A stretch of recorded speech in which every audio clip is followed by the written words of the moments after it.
Okay, here's some questions for Ringnews24 for you, Curtis. The first question. It's been a long journey, and I know that most boxing fans are genuinely surprised to discover that you're just 28 years old. Having seen you in the amateurs and then early in your career, where many still remember you best for having been part of the Chin Checkers on the popular Broadway boxing series. Being from Brownsville, where many popular fighters have reached the top quickly but then faded there, Tyson, Bowie, Judah, Briggs, etc., do you feel it's actually been an advantage to be tested with adversity on the climb to the top? Being that, you have people like Zab, Tyson, Bowen, Briggs that already, I'm not gonna say set the way, but you done seen what they went to. You learn from their mistakes and just try to make your own path just as the best way as possible. But adversity comes with the sport. It comes with the territory. You just gotta do your best just to make the best out of it. The 2-year absence obviously had an effect. Given your success since returning, can you explain what positives you took away from the layoff? Humbled myself a little more.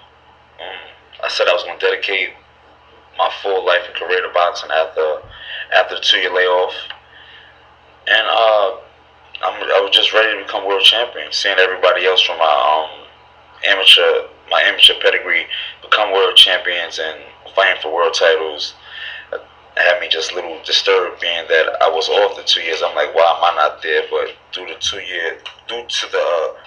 the layoff, I couldn't fight. So after the layoff, I was I'm just gonna dedicate everything to boxing. Growing up, you were a star linebacker in high school, despite being only 5'7", and you successfully dealt with height disadvantages in most of your fights, and will again in this fight with Golovkin, him being over 5'10". In a strange way, does it make it easier since that's something you're familiar with, or do you even give height a second thought given your style and that you can't do anything about it? No, since the amateurs, I've been fighting people big, so it comes to territory. God made me short. I can't do nothing about that. I can't buy no new knees or anything right now, so just gotta go in there, just chop the tree down. Not to get away from this fight, but does it feel unusual when you fight someone taller than you? No, been doing this since I was about 15 years old, so it comes natural to me now. You're taller, smaller, it doesn't matter. Being there to fight. Were you surprised at the criticism for turning down the initial $300K offer for the fight and that nobody seemed to understand that it was a negotiation? You have some idiots that really don't know what's going on, and speak their opinion before actually knowing the business. Like, you don't.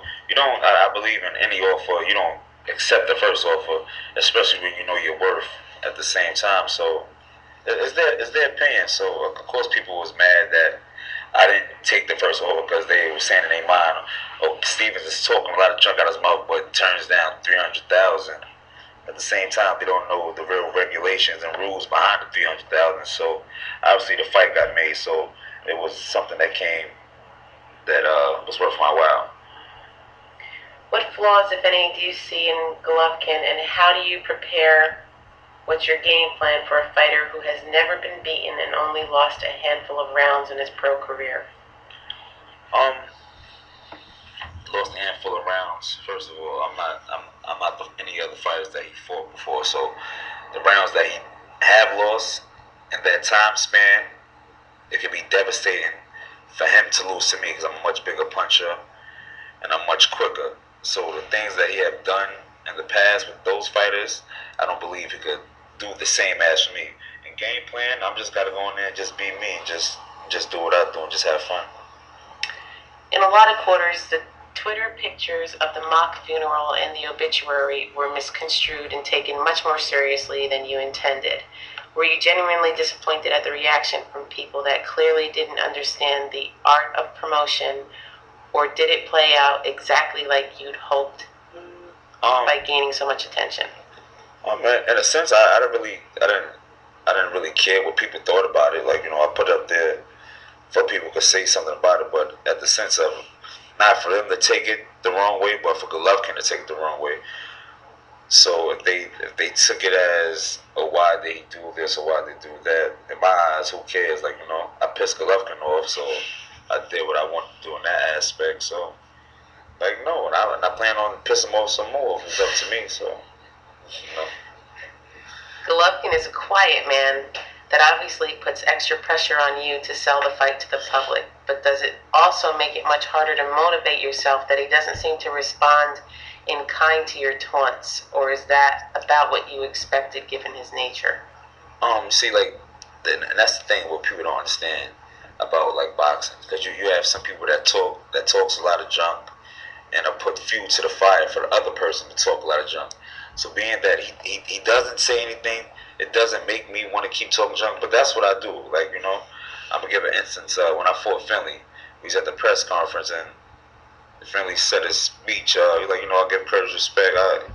He threw me to the left for a minute because I was about to say something like, about to get on him, but then I was like, oh, this is gonna be a good fight. But when I got in there, he was talking a whole lot of junk. So I was like, oh, he sidetracked me for a minute. He threw me off my game, like, So with this fight, like, and like you said, he's well calm, like, he has a good boy image, but the good boy image is one thing, and another thing is being in the ring fighting someone where he's trying to knock your head off. So all that good boy image to me, that goes out the window. Like, he's trying to come in there, he's trying to knock my head off. So, like, I'm gonna promote the fight the best way I know how, but to me, it's not really promoting. It's me just trying to get under the skin. Kathy Dubin mentioned your new nickname for this was going to be Kryptonite. It fits given the task at hand, but are you going to stick with that one once you've captured the WBA title, or do you have something else in mind? If I can't be called Showtime, I believe I'm not going to be called anything else. So, like you said, if fits the equation, the situation of the equation right now. So, no, if I can't be called Showtime, I don't believe I'll be called anything else, but you may never know. I might come up with another nickname, or you just never know what may happen. And Curtis Stevens stands on its own. You're damn right. Everyone is obviously assuming a knockout given the power that you both possess. But if Golovkin tries to throw you a curve and just box, or feels your power and decides to go that route, how do you combat that? I gotta adapt to my surroundings, adapt to my surroundings. But if he decides to box, why would he still be called the most feared middleweight in the world? You see, and that's the thing people, I believe, is misunderstanding. Someone that just come in the ring and I understand it's boxing, but someone to come in the ring and try to decapitate every one of his fighters, but when he finally gets in there with a fighter that can take him out, why not keep the same game plan, right? There's so much fear. He's the wrecking machine on Ring Magazine, but the wrecking machine running away because he's scared to get knocked out. So this dangerous boxing game with all this.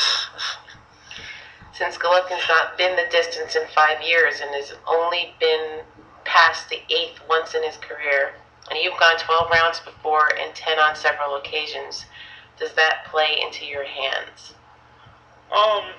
It could, it can't. Like, we gotta understand. You can't, sometime in boxing, you can't, just because I went 12, I've been 10, he never been. Like, we train for 12. So, hopefully he's coming in there very well trained and then go to 12, like, But now he's going to be in there with someone that could punch as hard or maybe harder than him. So you never know how the body may react to me hitting him, or he may not be able to go to 412 after being onslaughted with my punches. Abel Sanchez, who's never at a loss for words, says that you're a B-level fighter that's talked his way into a title fight. Obviously, he knows better and it's intended to get under your skin, but what's the secret to keeping an even keel and not falling into his trap? Abel, if you listen to the interviews, Golovkin says he might get knocked out, or I even might get knocked out. So for Golovkin to speak such words out of his mouth could tell you a whole deal about what he thinks about me. And for the trainer to just keep is just trying to balance out what his fighter's trying to say, or just give Golovkin a boost of emotion to make sure his mind stays level and not to be drifted off into another land about the fight. Okay, that's it. Once again, thank you, Curtis Stevens, for talking to Ring News 24, and best of luck on November 2nd. Thank you.